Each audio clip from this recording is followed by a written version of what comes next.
welcome to the Mighty Mentality Mentor Podcast, your weekly 15-minute discussion on the interplay between our mindset, our skill set, and the results we get in life. I'm your host, NLOG.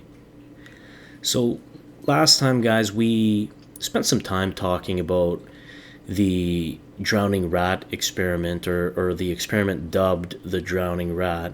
I know last episode I kept saying that it was called that, but it really was dubbed that.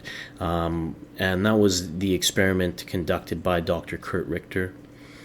We then went over the shot doctor because it is an amazing video on what practice done properly can really do for you, and bringing yourself into a zone of lower perceived level of importance to be able to give yourself that time to really build on a skill set, so that by the time you get to the big performance, you will not have any sort of performance anxiety.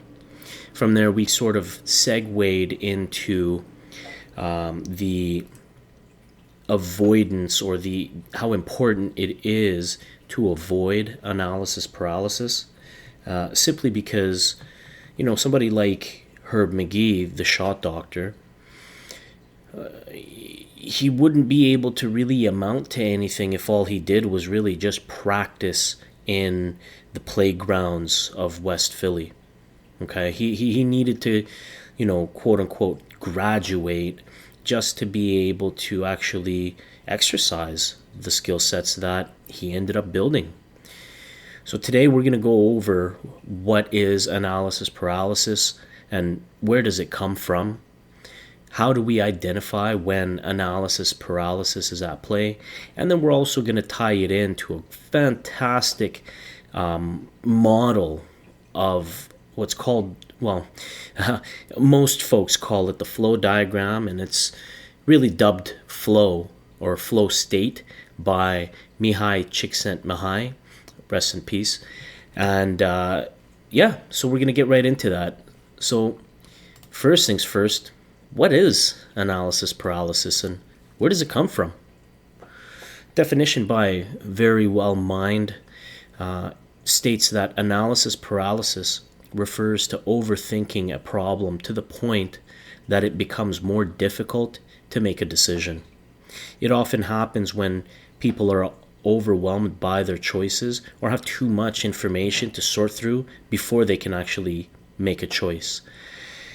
This analysis paralysis is it's a big thing.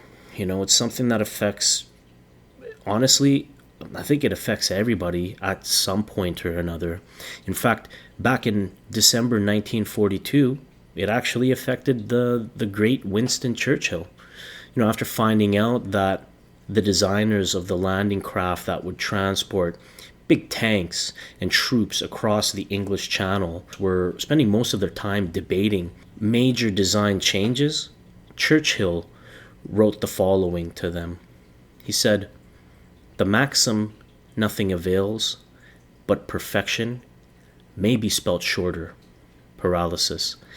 So let's break that down, okay? So first things first, maxim is defined as a succinct formulation of a fundamental principle, general truth, or rule of conduct. So think of it like a fundamental principle. So, fundamentally, the idea, nothing avails but perfection, may be spelt shorter, paralysis. And avail basically just means to be of use.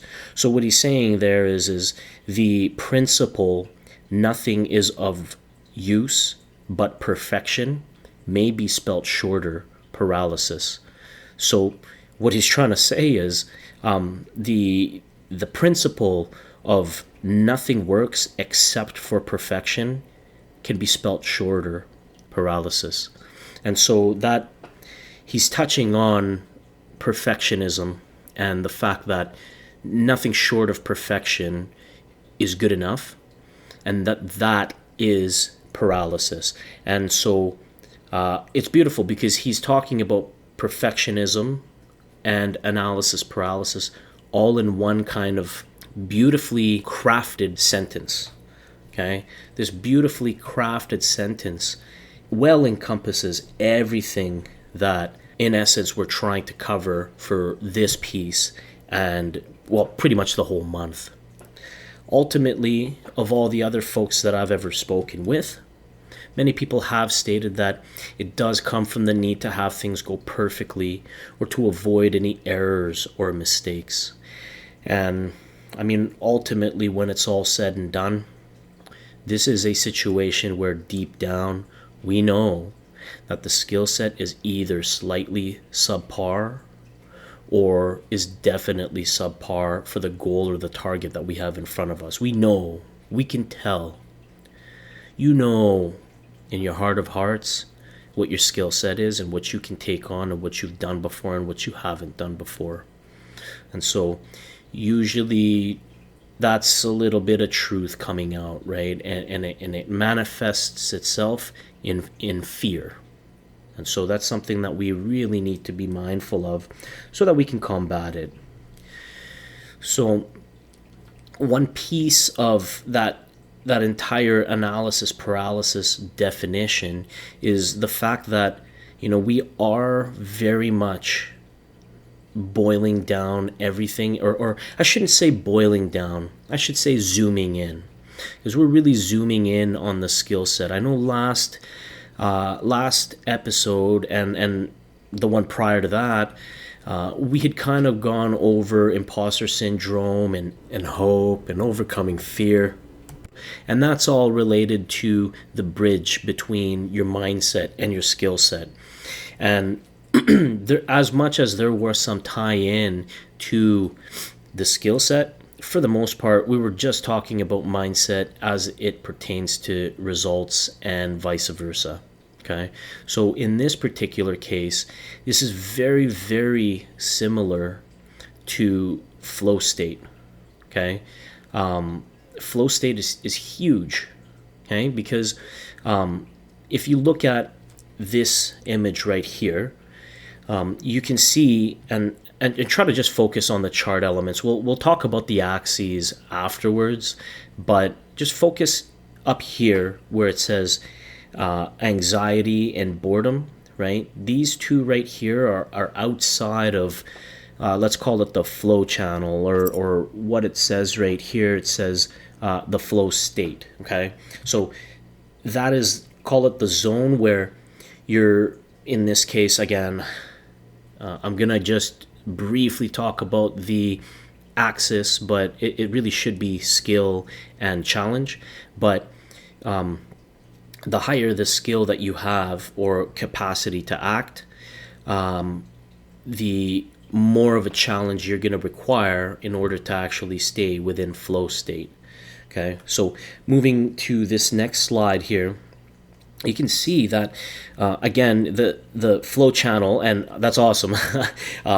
These guys actually called it the flow channel, but in this particular picture, you can see we are now in the axes talking about skill and confidence level and the degree of a challenge. And you can see that, in essence, your skill set, the level of skill that you have with respect to the challenge that you have in front of you, it's directly correlated. So the higher the skill set that you have, the higher the challenge that you require. Because in essence, if you have a low, as you can see here, a low level of challenge, but a high level of skill set, you simply get boredom. And then if you have a low skill set for a high level of challenge in front of you, then you end up in this sort of region of panic and anxiety.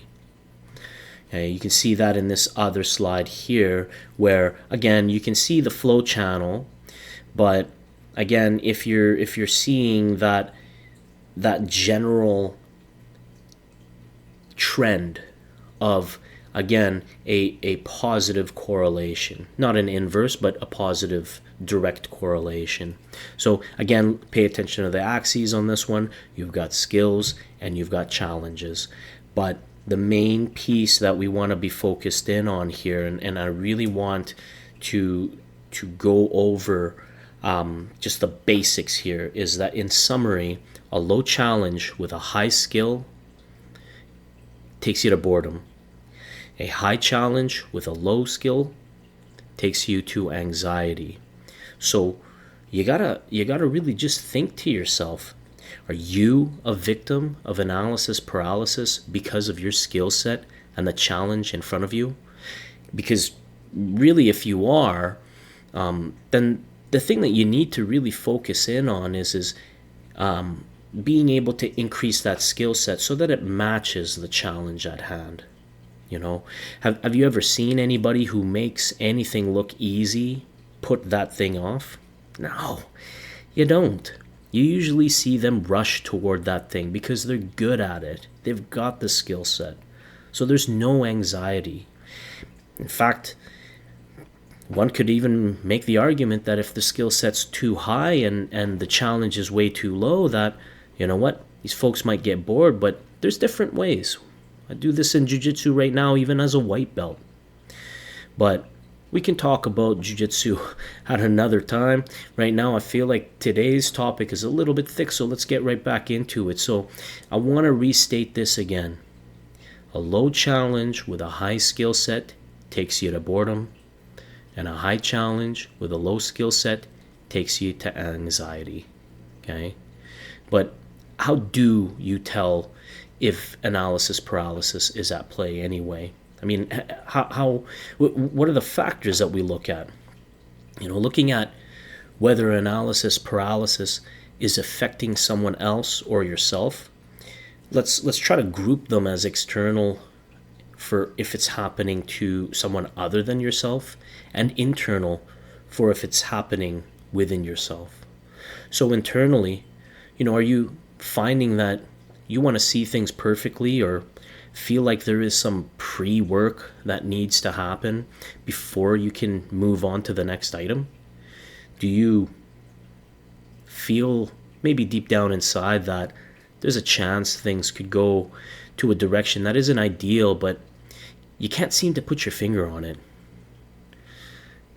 Do you feel like people who are involved in the situation or the project that you're a part of are maybe going a little bit too fast and not doing enough research?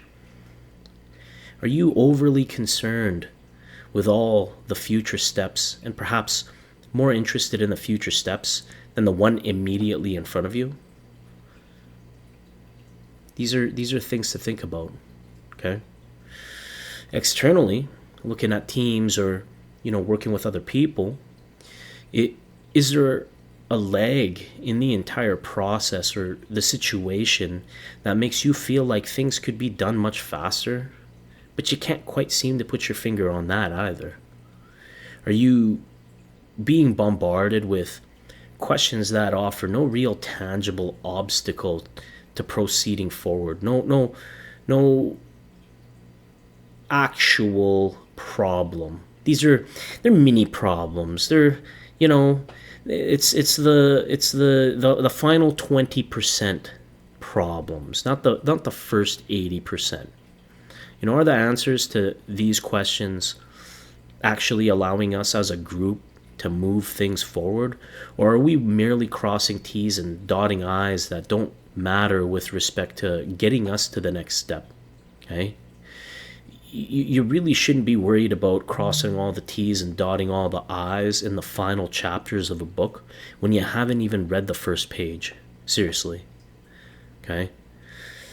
So, if we had to really boil it down to 5 signs of analysis paralysis, and taking in our internal and our external, we got to ask ourselves, is there a delay in decision making? Is there any overthinking? Is there any fear of making mistakes? Is there a lack of progress? Or is there any procrastination happening or delaying the inevitable, in essence? Okay? So in summary, we want to be mindful of when analysis paralysis is at play. Simply knowing that it's happening or affecting you, it gives you a massive edge since you're able to start mitigating it or combating it now. Okay? thereby decreasing delay. And then we're going to go over various ways to combat analysis paralysis next week. But for now, note the basic trend of when you're outside of the flow state. Okay? High skill and low challenge equals boredom, and low skill and high challenge equals anxiety. And this right here, right there, this zone, that's where analysis paralysis hides itself. Okay? Thanks again for tuning in. Give me a follow on Spotify and Apple Podcasts, on YouTube, Instagram, and TikTok at Mighty Mentality Mentor, on Facebook at mighty.mentality.mentor, and on X at Mighty Mentality. Thanks again for watching.